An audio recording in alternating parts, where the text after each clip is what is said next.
big sweep over the weekend. You want to talk about that before we head into this busy week for you? Yeah. Look, this week was a challenging. We were challenged in a lot of areas, and it's good to see our kids stay composed and play through it. It's going back to the Houston game. Give up a lead right there in the 7th and have to come win that back and win that game in the 9th. And thought our kids did a great job of not trying to do too much, answering every time, and then come back. I thought we came out the first 2 games against Nicholls and was playing well. Thought Vallejo and Tate were great the first 2 games, and then the 3rd game, getting a pretty good battle, and Nicholls does a great job fighting back, tying up the game in the 7th, and at the top of the 7th, and I think Reese Rayner comes up right there, gets a base knock, and then we sacrifice her over, and Torres gets the double to win it. And within that, I think the biggest thing for me is and our team is just watching them stay the course and not press. When things got a little tough, they stay relaxed, they stay true to who they are, and it's good to see, because a lot of times when you lose a lead in the 7, you can see your team tighten up and how you're going to respond to adversity. We always say it's not adversity that beats you, it's how you're going to respond to it, because we know it's coming. And I think we're handling that portion of the game very well. On the weekend, I like to see us play. I think we mishandled a couple balls. I like to see us clean those things up and a couple base running things going into the remainder of the season. But yeah, overall good performance. Like I said, I thought Vallejo had a great week this week, as well as Whitney Tate. I thought she threw excellent against Houston. I went and got her in the 7th, and things didn't kind of work out for us there, but she still pitched an excellent game for us. Okay, and tomorrow you have LSU here, and then followed by Texas Arlington, and then big road series at Southeastern. Talk about those a little bit. Yeah, look, we're fortunate to be able to get LSU to come in our place. It's it's always going to be an electric atmosphere. It's usually a sellout crowd, and I expect it to be the same this year. They've been playing great this season, and they got the best of us last time. And I don't think I've ever beaten them since I've been coaching here. Look, anytime I have tremendous respect for who they are and what they've done, and what Beth and Howard do over there, and Lindsay. But for us to be able to play them in our place, and it's going to be a regional type atmosphere, hopefully, and for our kids to get that opportunity. UTA, we played them early in the season. We kind of. I haven't really watched and see how they've been as of late, but I've seen them play some really good games, and I've seen them play. I think they upset Kentucky while we were up there in Denton. So we know they're going to be well coached. Kara does a good job of getting their team ready to play. It's a new coaching staff. So we're excited for it. The next week, we'll kind of get to next week. Next week, it's kind of strange for us. We never really had a bye week this close to the end of the season before. Oh, sorry, I didn't realize. I thought it was this weekend. My bad. Bye week. So it's a little different atmosphere for us. We'll take Thursday off and try to practice, get some inter squad over the weekend to stay sharp. But other than that, we just don't want to lose your timing right now. But 2 games midweek does help us out going into a bye weekend. Questions? You mentioned Tate and Vallejo a second ago. I think they allow a combined 9 base runners on Friday on Friday. How big have they been this season? They both pitched shutouts on Friday. Yeah, tremendous. It's just nice to have that kind of veteran leadership. They've both they're battle tested. They've been through ups and downs of a season, and they understand how to get themselves ready to play. They have a ton of experience in the circle right now. We're fortunate to be able to have. You could see it. They don't get rattled too much, and that's been the biggest thing. Is over the last 2 years they've been in such big games. They understand. They understand how to play one pitch at a time and move on rather quickly. But the biggest thing is their prep work. They really handle themselves like professionals right now, and taking care of business, making sure they're ready to compete every day. And I think the repeatability is the biggest change for us this year. I think they've done a great job in the weight room, getting stronger, a little bit more physical, and you can see it in their performance. They're able to repeat good performances over and over.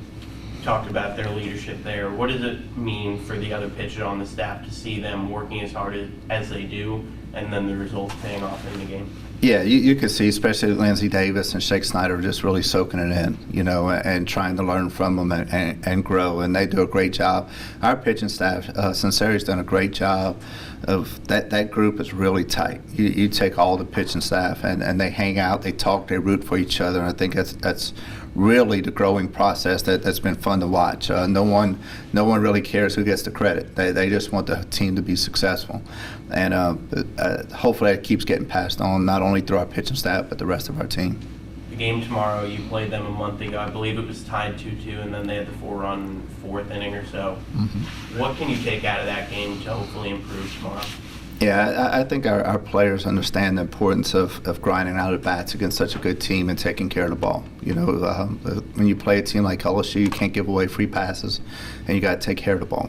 And and stay on the field. You got to keep them on the field a little bit longer. You don't want to have the 1, 2, 3 inning, the quick inning. And I think that's the key for us to have some success. But our players do a good job of evaluating and moving on. And I think we had some good at bats that game. We start to barrel up on some balls. And so hopefully it's something we build on.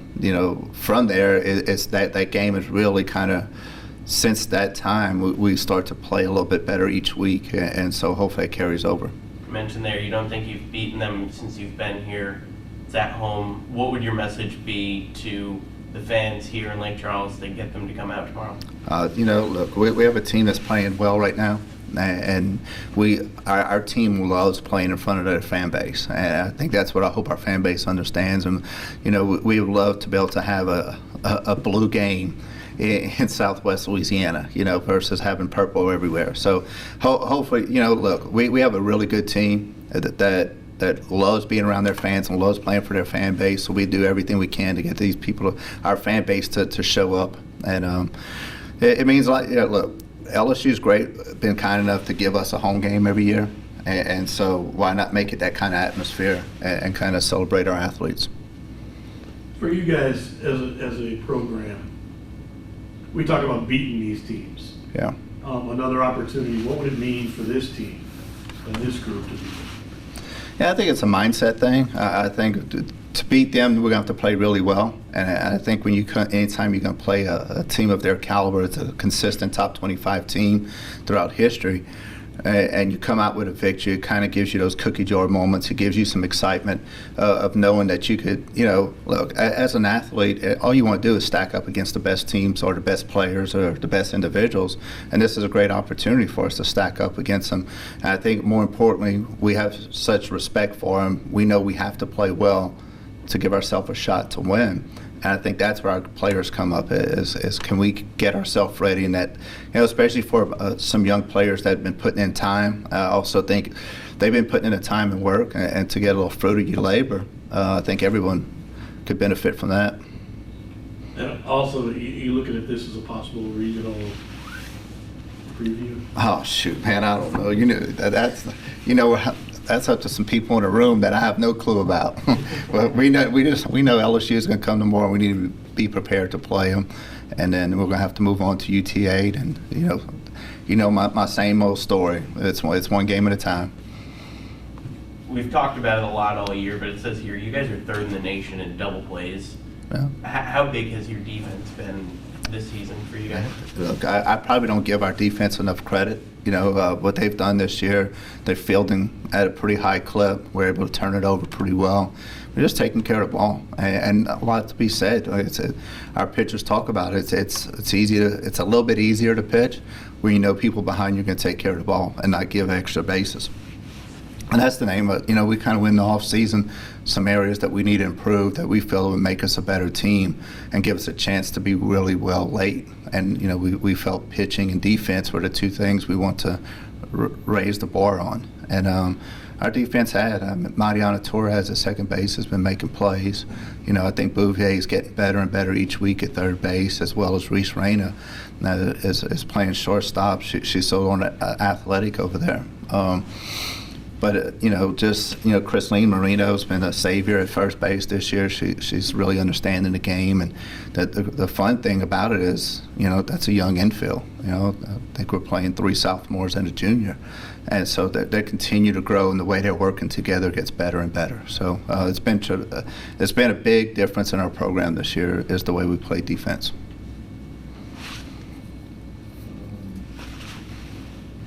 Just looking, Tate and Viejo are combined 12-0 in conference play. And Viejo's really seemed to really step it up late. I know you talked about him a little while ago, but what is Viejo doing a lot differently to make the success she's having? Yeah, I think Ash was, coming off of, I think she was pressing a little bit. She was trying to be too perfect early in the year.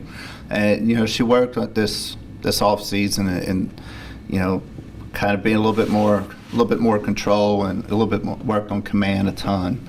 But I think early in the season she was just trying to be too perfect and kind of got away from what she's really good at, and that's just competing really well, and just overthinking a little bit. And I think sometimes when you come off a really good sophomore year, you could come in that junior year maybe and try to do too much instead of just trusting your ability.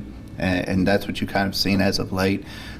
She's been really effective at all speed the last couple of weeks, and you can kind of see the benefits of that as well. I think that she has command against Nicholls. She was thrown in just about any count. And the same thing in that Northwestern series. She was able to throw the all-speed pitch in any count, and it's worked out well for her. So I think the best thing for her is she's just kind of gotten out of her own way and just started competing again, and you kind of seen the benefits of it.